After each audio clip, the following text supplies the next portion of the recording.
Idol tourism തൊഴിലാളികൾ ഇന്നു മുതൽ അനിശ്ചിതകാല പണിമുടക്കിലേക്ക് പോവുകയാണ്. ഈ പണിമുടക്കിന് പോകാനുള്ള സാഹചര്യം എന്ന് വെച്ച് കഴിഞ്ഞാൽ ഇവിടെ 10ലധികം വർഷമായിട്ട് സ്പെഷ്യൽ ഓഫീസറായി യാതൊരു മാറ്റമില്ലാതെ തുടരുന്ന ശ്രീ ബോസൻലാൽ സാർ എന്ന സാറിന്റെ ചില തെറ്റായ നടപടികൾക്കെതിരായിട്ടാണ് ഞങ്ങൾ ഈ സമരം ചെയ്യേണ്ടി വരുന്നത്. ഈ സ്ഥാപനത്തിൽ കൃത്യമായിട്ട് മാനേജ്മെന്റ് സ്റ്റാഫ് ഉണ്ടായിട്ടും ആ മാനേജ്മെന്റ് സ്റ്റാഫിനെ ഒന്നും തന്നെ പരിഗണിക്കാതെ അവരെ മാറ്റി നിർത്തിക്കൊണ്ട് ഒരു 2-3 ആളുകൾ തന്റെ ചൊൽപ്പടിക്ക് നിൽക്കുന്ന ആരോ അവരെ ഉപയോഗിച്ചുകൊണ്ട് ബദൽ സംവിധാനം ഉണ്ടാക്കിയിട്ട് സ്ഥാപനത്തിനെ തകർക്കുന്ന രീതിയിലുള്ള ഭരണമായിട്ടാണ് സ്പെഷ്യൽ ഓഫീസർ മുന്നോട്ട് പോകുന്നത്. ഈ സ്ഥാപനത്തിന് ഈ കാലങ്ങൾ അത്രയായിട്ട് ഉണ്ടാകേണ്ട പുരോഗതികൾക്കെല്ലാം തന്നെ തടസ്സം നിൽക്കുന്ന ഒരു നിലപാട് സ്വീകരിക്കുന്ന തൻ്റെ ഇഷ്ടപ്പെട്ട ആളുകൾക്ക് വേണ്ടി സ്വജനപക്ഷപാതിത്വപരമായിട്ട് പെരുമാറുന്ന ഫീൽഡിൽ പണിയെടുക്കുന്ന 9,000-ൽ താഴെ മാത്രം ശമ്പളം കിട്ടുന്ന പാവപ്പെട്ട തൊഴിലാളികളെ ക്രൂരമായി പീഡിപ്പിക്കുന്ന ഈ സ്പെഷ്യൽ ഓഫീസറുടെ കീഴിൽ ഞങ്ങൾക്ക് ഇനിയും പണിയെടുത്ത് മുന്നോട്ട് പോകാൻ പറ്റില്ല എന്ന സാഹചര്യത്തിലാണ് ഞങ്ങൾ ഈ സമരം അനിശ്ചിതകാല സമരമായിട്ട് മുന്നോട്ട് വന്നിരിക്കുന്നത്. ഈ സമരം മുന്നോട്ട് കൊണ്ടുപോകണം എന്ന് തന്നെയാണ് തീരുമാനിച്ചിട്ടുള്ളത്. കാലാവധി കഴിഞ്ഞിട്ടുള്ള ഒരുപാട് സ്ഥാപനങ്ങൾ ഇവിടെ ടെൻഡർ ചെയ്യാനുണ്ട്. അത് അത്തരത്തിലുള്ള റോഡിന്റെ പണി ക്ലിയർ ആയിട്ട് നടന്നിട്ടില്ല. സ്ഥാപനത്തിന്റെ അടിസ്ഥാന സൗകര്യങ്ങളൊന്നും തന്നെ വർദ്ധിപ്പിക്കാൻ വേണ്ടി തയ്യാറായിട്ടില്ല. ഇങ്ങനെ ഈ സ്ഥാപനത്തെ നശിപ്പിക്കുന്ന നിലപാടുമായിട്ട് മുമ്പോട്ട് പോകുന്ന ഈ സ്പെഷ്യൽ ഓഫീസറെ മാറ്റുന്നത് വരെ ഞങ്ങൾ സമരവുമായിട്ട് മുന്നോട്ട് പോകാൻ തന്നെയാണ് തീരുമാനിച്ചിരിക്കുന്നത്. സമരം അടുത്ത ദിവസങ്ങളിലേക്ക് പോകുമ്പോൾ നിരാഹാരമടക്കമുള്ള മറ്റ് സമര പരിപാടികളെ പറ്റി ഞങ്ങൾ ആലോചിക്കും എന്ന് തന്നെയാണ് തീരുമാനിച്ചിട്ടുള്ളത്. കൃത്യമായി ജോലി ചെയ്യുന്ന സാധാരണപ്പെട്ട ആളുകളെ മാറ്റി നിർത്തി അവരെയൊക്കെ മുഴുവൻ കള്ളന്മാരാക്കി ഇവിടുത്തെ സ്പെഷ്യൽ ഓഫീസിലിരിക്കുന്ന ഒരു 2-3 ആളുകളെ അയാൾക്ക് വിടുപണി ചെയ്യുന്ന ആളുകളെ മാത്രം ഇവിടെ സംരക്ഷിക്കുന്ന രീതിയാണ് ഇവിടെ ഉണ്ടായിക്കൊണ്ടിരിക്കുന്നത്. അതിനെതിരെയാണ് നമ്മുടെ സമരം. നമ്മുടെ ശമ്പള വർധനവ് ഈ സ്പെഷ്യൽ ഓഫീസറെ ഈ ധിക്കാരപരമായ ഈ തീരുമാനം എടുത്തുകൊണ്ട് ധിക്കാരപരമായ ഈ സ്പെഷ്യൽ ഓഫീസറെ ഇവിടുന്ന് മാറ്റി ഈ ഇന്ത്യയിൽ കേരളത്തിലെ തന്നെ ഏറ്റവും വലിയ ടൂറിസ്റ്റ് കേന്ദ്രമായ ഐഡൽ ടൂറിസം, നമുക്കറിയാം നമ്മുടെ ഈ ഐഡൽ ടൂറിസത്തിന്റെ വരുമാനം എടുത്തിട്ടാണ് ബാക്കി ഈ കേരളത്തിനകത്തുള്ള മുഴുവൻ ഐഡൽ ടൂറിസത്തിലും ശമ്പളം കൊടുക്കുന്നത്. നമുക്കറിയാം കോടിക്കണക്കിന് രൂപയുടെ വരുമാനം വരുന്ന നമ്മുടെ ടൂറിസ്റ്റ് കേന്ദ്രത്തിനാണ് ആശ്രയമാക്കിക്കൊണ്ടാണ് മറ്റു ഐഡൽ ടൂറിസ്റ്റിലെ എല്ലാ ഐഡൽ സെന്ററുകളും വർക്ക് ചെയ്യുന്നത്. അങ്ങനെയുള്ള ഏറ്റവും പ്രധാനപ്പെട്ട ഈ മേഖല ഏറ്റവും പ്രധാനപ്പെട്ട ഒരു ടൂറിസ്റ്റ് കേന്ദ്രമായ ഐഡൽ ടൂറിസം വയനാടിനെ വളരെ മോശമാക്കി എല്ലാ വികസനങ്ങളും വികസന വിരോധിയായ നമ്മുടെ സ്പെഷ്യൽ ഓഫീസർ. നമുക്കറിയാം 12 വർഷമായി ഈ സ്പെഷ്യൽ ഓഫീസർ ഇവിടെ ഇതിന്റെ സ്പെഷ്യൽ ഓഫീസറായിട്ട് വന്നിട്ട് 12 വർഷമായി. ഇവിടെ ഈ കഴിഞ്ഞ ഡയറക്ടർ വന്നപ്പോഴാണ് ഒരു ഇന്റർലോക്ക് ഇടാൻ ഇവിടെ തയ്യാറായത്. അതുവരെ കാടും മണ്ണും മൂടിക്കിടന്ന റോഡിൽ കൂടിയാണ് ഈ 30 രൂപ ടിക്കറ്റ് എടുത്ത് ടൂറിസ്റ്റുകൾ അവിടെ എത്തിക്കൊണ്ടിരുന്നത്. നമുക്കറിയാം ഇപ്പോഴും റോഡ് പൊട്ടിപ്പൊളഞ്ഞ് ഒരു കോൺട്രാക്ടർക്ക് 5 വർഷത്തേക്ക് എഗ്രിമെന്റ് വെച്ചുകൊണ്ട് ഒരു റോഡ് കൊടുത്തിട്ട് അത് പൊട്ടിപ്പൊളിഞ്ഞ് കിടന്നിട്ട് അതിലൊരു കഷ്ണം സിമെന്റിന്റെ കഷ്ണം ഇടിയിക്കാൻ ഒരു കോൺട്രാക്ടറെ കൊണ്ട് ഇടിയിക്കുക ഈ സ്പെഷ്യൽ ഓഫീസർ എന്നൊരാക്കി ഇതുവരെ കഴിഞ്ഞിട്ടില്ല.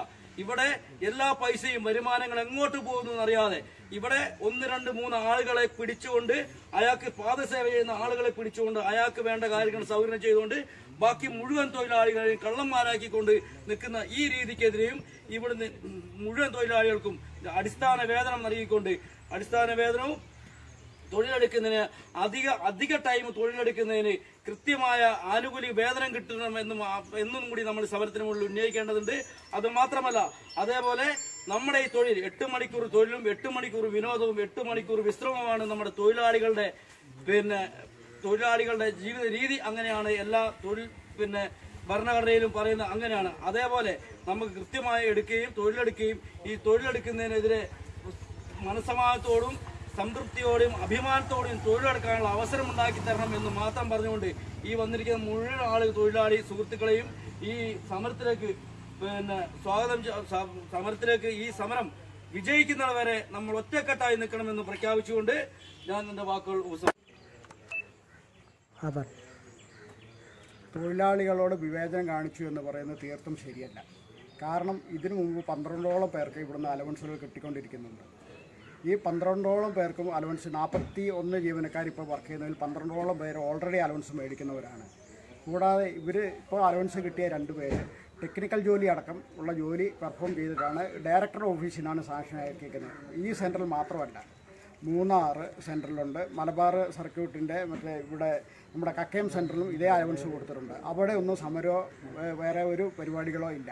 കാരണം 1-ാം തീയതി 1/3/2019 വൈകുന്നേരം 5 മണിക്ക് നോട്ടീസ് തന്നിട്ട് 2/3/2019 സമരം ചെയ്യുന്ന രീതി സെൻറ്ററിനോടുള്ള ആത്മാർത്ഥതക്കുറവ് തന്നെയാണ് കാണിക്കുന്നത്. പിന്നെ കുറേ ക്രമക്കേടുകൾ കണ്ടുപിടിച്ച് ഞാൻ റിപ്പോർട്ട് ചെയ്തിട്ടുണ്ടായിരുന്നു.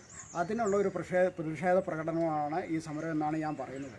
അത് മാനേജ്മെൻറ്റിനെ വേണ്ട വിധത്തിൽ ഞാൻ ധരിപ്പിച്ചിട്ടുണ്ട്. മാനേജ്മെൻറ്റിന് പൂർണ്ണമായിട്ട് അറിയാം. മാനേജ്മെൻറ്റിന് അതിൽ വിശ്വാസമില്ല. മാനേജ്മെൻറ്റ് എന്നെ മാറ്റാൻ ഇവിടുന്ന്.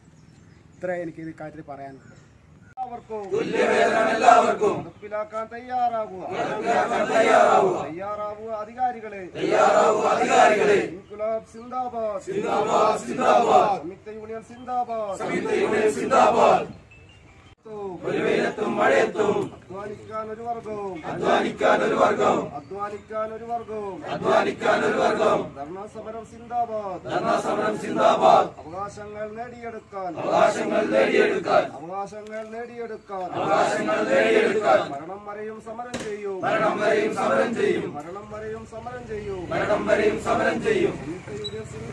സംയുക്ത യൂണിയൻ സിന്ദാബാദ്. ഓഫീസിനകത്തെ പെർഫോമൻസ് കാണിക്കുന്ന തൊഴിലാളിക്ക് ചില ആളുകൾക്ക് സ്പെഷ്യൽ അലവൻസ് കൊടുക്കാം. ഒരു തൊഴിലാളിക്കും ഒരു തരത്തിലുള്ള അലവൻസ് കിട്ടുന്നതിനും നമ്മൾ ആരും ഇതില്ല. എല്ലാ തൊഴിലാളിക്കും അവകാശപ്പെട്ട എല്ലാ അലവൻസുകളും കിട്ടണമെന്നും അനർഹമായ സാധനങ്ങൾ നേടിയെടുക്കുന്ന സാഹചര്യം ഉണ്ടാവരുത് എന്നും മാത്രമേ നമ്മൾ തൊഴിലാളികൾ എന്നുള്ള രീതിയിൽ പറയുന്നുള്ളൂ. നമ്മൾ ഈ സമരത്തിലേക്ക് പോകുന്ന സാഹചര്യത്തെ പറ്റി നിങ്ങൾക്ക് എല്ലാവർക്കും ബോധ്യമുണ്ട്. എന്നാലും ഒന്നും കൂടി ഓർമ്മിപ്പിക്കുകയാണ്.